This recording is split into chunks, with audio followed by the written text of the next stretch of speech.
Hi అండి, welcome to Shilpa Mohan recipes. సమ్మర్లో మనం తినవలసిన కర్రీ ఏంటో తెలుసా? ఈ సొరకాయ కర్రీ అండి. చాలా టేస్టీగా ఉంటుంది. సొరకాయ అలాగే పల్లీలతో చేసి చూడండి, ఎంత టేస్టీగా ఉంటుందో తెలుసా? కమ్మగా ఉంటుందండి. కడుపు నిండా భోంచేస్తారు. చాలా బాగుంటుంది. ఒకసారి మీరు కూడా ట్రై చేయండి. అలాగే తప్పకుండా లైక్ చేయడం అసలు మర్చిపోకండి. తప్పకుండా లైక్ చేయండి. సొరకాయల్ని ఫస్ట్ ఇలా చిన్న చిన్న ముక్కలు కట్ చేసుకొని తీసుకోవాలండి. పైన చెక్కు తీసుకున్న తర్వాత ఇప్పుడు మనం స్టవ్ వెలిగించుకొని ఒక ప్యాన్ పెట్టుకొని ఇందులో 3 టేబుల్ స్పూన్లు ఆయిల్ వేసుకోవాలి. ఆయిల్ వేడెక్కిన తర్వాత ఆవాలు, మినపప్పు, కొద్దిగా పచ్చిశనగపప్పు కూడా వేసుకొని కాస్త దోరగా వేయించుకోవాలండి. వేగిన తర్వాత సన్నగా కట్ చేసుకున్న ఆనియన్ ముక్కలు వేసుకోవాలండి. నేను 2 పెద్ద సైజు ఆనియన్స్ తీసుకున్నాను. ఇలా చిన్న ముక్కలు కట్ చేసుకొని వేయించుకోవాలండి. ఇందులోనే కొద్దిగా కరివేపాకు కూడా వేసుకొని ఇలా కాస్త దోరగా వేయించుకుంటే సరిపోతుందండి. ఇప్పుడు ఇందులో కొద్దిగా పసుపు కూడా వేసుకొని మరొకసారి కలుపుకోవాలి. ఇలా కలిపిన తర్వాత మనం కట్ చేసుకున్నాం కదండి సొరకాయ ముక్కల్ని ఇందులో వేసుకోవాలండి. బాగా చిన్న చిన్న ముక్కలాగా ఇలా కట్ చేసుకోవాలి. ఇదంతా కూడా ఒకసారి బాగా కలుపుకోవాలండి.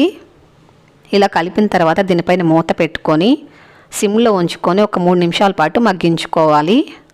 చూడండి, 3 నిమిషాల తర్వాత కాస్త వాటర్ అనేది రిలీజ్ అవుతుందండి. ఒకసారి ఇదంతా కూడా కలిపేసుకోవాలి. ఇప్పుడు ఇందులో తగినంత సాల్ట్ వేసుకోవాలండి. మనం సిమ్లో ఉంచామనుకోండి వాటర్ అనేది చక్కగా రిలీజ్ అవుతుందండి.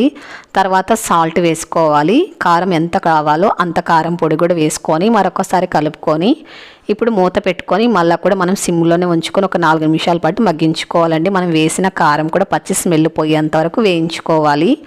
చూడండి, చక్కగా వేగిపోయిందండి. ఆయిల్ అంతా కూడా చక్కగా సపరేట్ అవుతుంది కదా. ఇప్పుడు ఇందులో ఒక 10 వెల్లుల్లి రబ్బల్ని దంచుకొని వేసుకోవాలండి, పొట్టు తీసుకొని. ఇదంతా కూడా ఒకసారి బాగా ఇలా కలుపుకోవాలి. ఇదంతా చక్కగా కలిపిన తర్వాత ఇందులో తగినన్ని నీళ్ళు పోసుకోవాలండి. ఆల్రెడీ సొరకాయ అనేది ఒక 80% వరకు కుక్ అయిపోయి ఉంటుందండి. కాబట్టి తగినంత నీళ్ళు పోసుకొని సరిపోతుంది. ఇప్పుడు దీనిపైన మూత పెట్టుకొని ఒక 2-3 నిమిషాల పాటు మగ్గించుకోవాలండి. 2-3 నిమిషాల తర్వాత చూడండి చక్కగా కాస్త దగ్గరకు వచ్చింది కదా. ఇప్పుడు మనం సిమ్లోనే ఉంచుకొని పల్లీలు 4 టేబుల్ స్పూన్లు తీసుకొని వేయించుకొని పొట్టు తీసేసుకొని పొడి చేసుకొని ఉంచుకోవాలండి. నేను ఆల్రెడీ వేయించుకొని పొడి చేసుకున్నానండి పల్లీల్ని. ఒక 4 టేబుల్ స్పూన్లు పల్లీలు తీసుకున్నాను. ఇప్పుడు పొడి చేసుకున్న పల్లీల పొడిని కూడా ఇందులో వేసుకొని సిమ్లోనే ఉంచుకొని బాగా మిక్స్ చేసుకోవాలండి. ఇలా మిక్స్ చేసుకున్న తర్వాత ఇప్పుడు దీనిపైన మూత పెట్టుకొని ఒక 2-3 నిమిషాల పాటు మగ్గించుకోవాలండి. చూడండి, 2-3 నిమిషాల తర్వాత చక్కగా ఆయిల్ అంతా పైకి వచ్చింది. అలాగే కాస్త చిక్కగా వచ్చింది, చూసారా? కాస్త ముద్దగా వచ్చిందండి. ఇప్పుడు స్టవ్ ఆపేసుకోవాలి. చాలా అంటే చాలా ఎమ్మీగా ఉంటుందండి. రైస్తో అయితే చాలా బాగుంటుంది. రాగి ముద్ద కూడా బాగుంటుందండి. చపాతీ అలాగే దోశ కూడా తీసుకోవచ్చు. ఎంత టేస్టీగా ఉంటుందో తెలుసా? మీకు ఎక్కువ గ్రేవీలా కావాలంటే ఇంకాస్త ఎక్కువ నీళ్లు పోసుకొని అందులోనే ఎక్కువ కాస్త పల్లీల పొడి వేశారనుకోండి కాస్త గ్రేవీలాగా కూడా వస్తుందండి ఎక్కువగానే. చూడండి ఎంత ఎమ్మీగా ఉందో. మన ఛానల్లో చాలా సింపుల్గా చేసే రెసిపీస్ చాలా ఉన్నాయండి, కర్రీ రెసిపీస్.